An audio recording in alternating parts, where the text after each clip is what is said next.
friends, the Lord be with you. And with your spirit. A reading from the Holy Gospel according to John.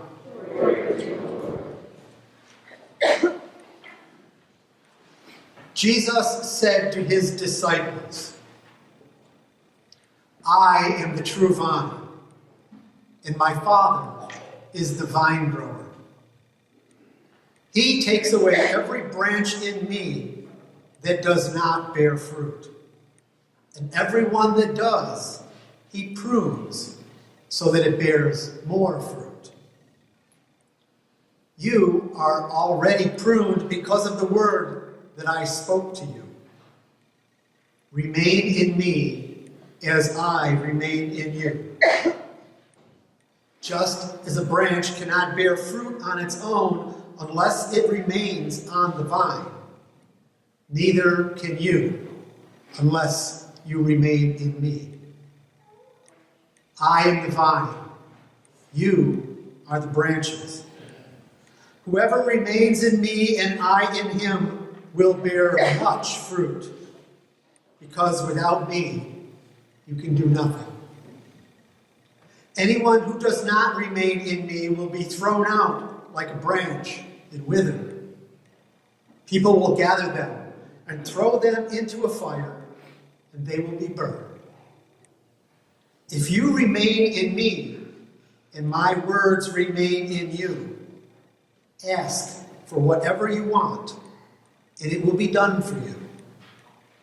By this is my Father glorified, that you bear much fruit and become my disciples. The Gospel of the Lord. Praise you, Lord Jesus Christ.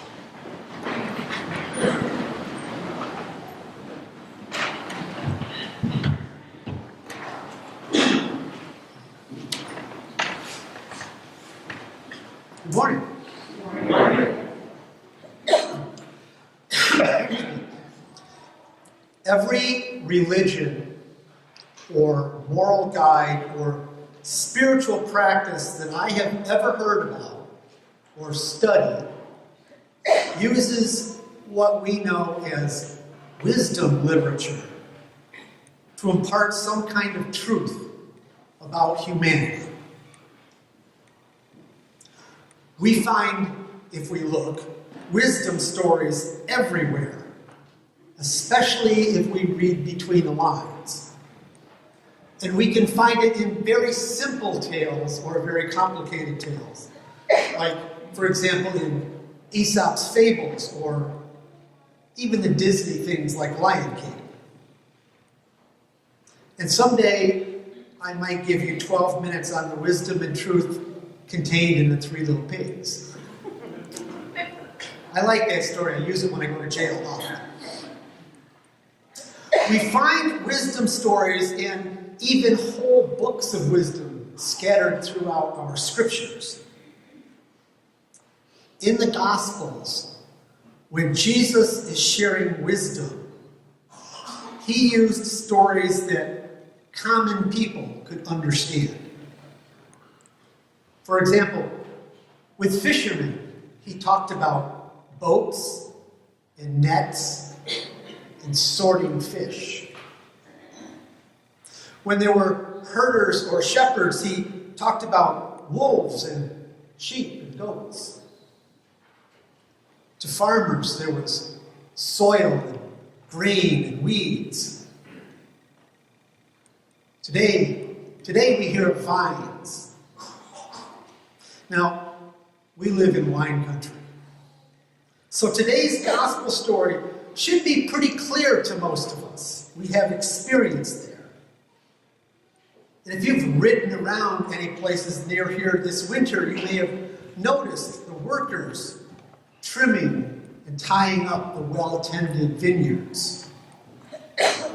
And at that time, you might look forward to this fall when we could be enjoying table grapes and the rich wines that are made in this region. You may have also noticed that in some places, there are overgrown and untended fields with broken trellises and maybe tipped over posts. And as you look at those, you just know that they're not going to produce much fruit. And even those of us who really don't grow gardens or grow vines, we know these things just by looking at them. We understand that the vine and the branches and the pruning and the tying are necessary for fruit. And we can take that metaphor about vine and branches and fruit and we can move it to people. And we can see fairly clearly this pruning of people in our community. Okay? We just don't really want to think about applying this stuff to our own lives.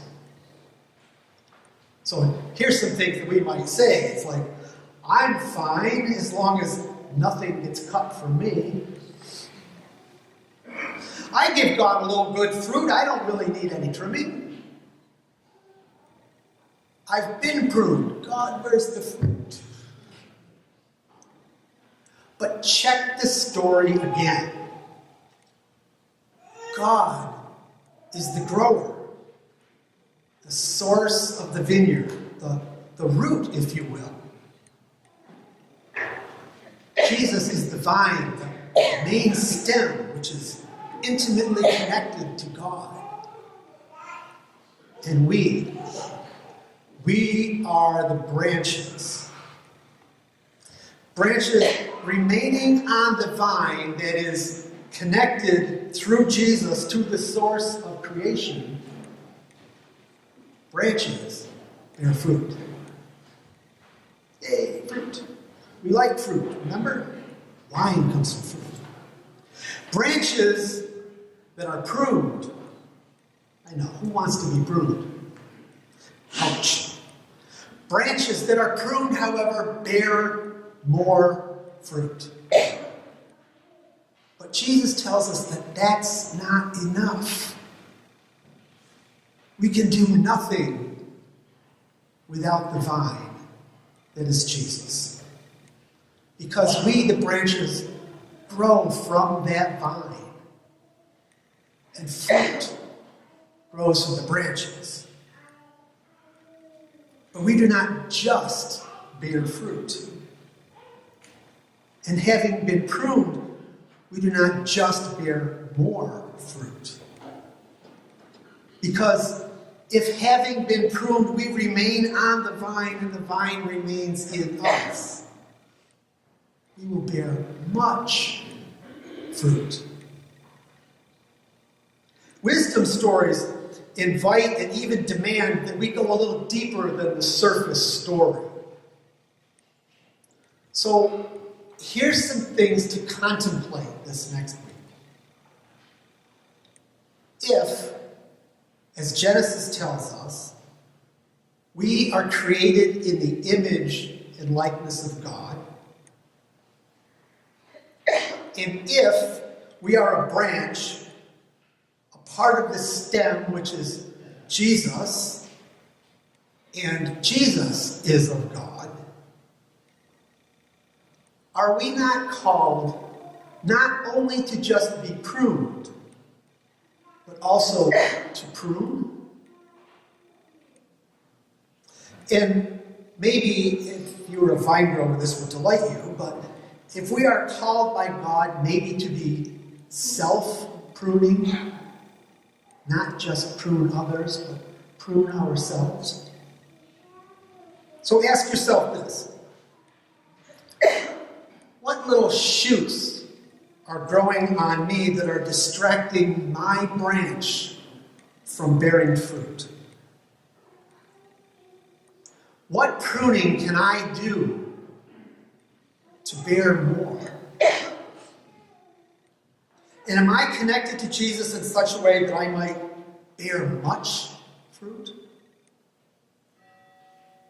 And what do I need to cut out of my life to be more fruitful?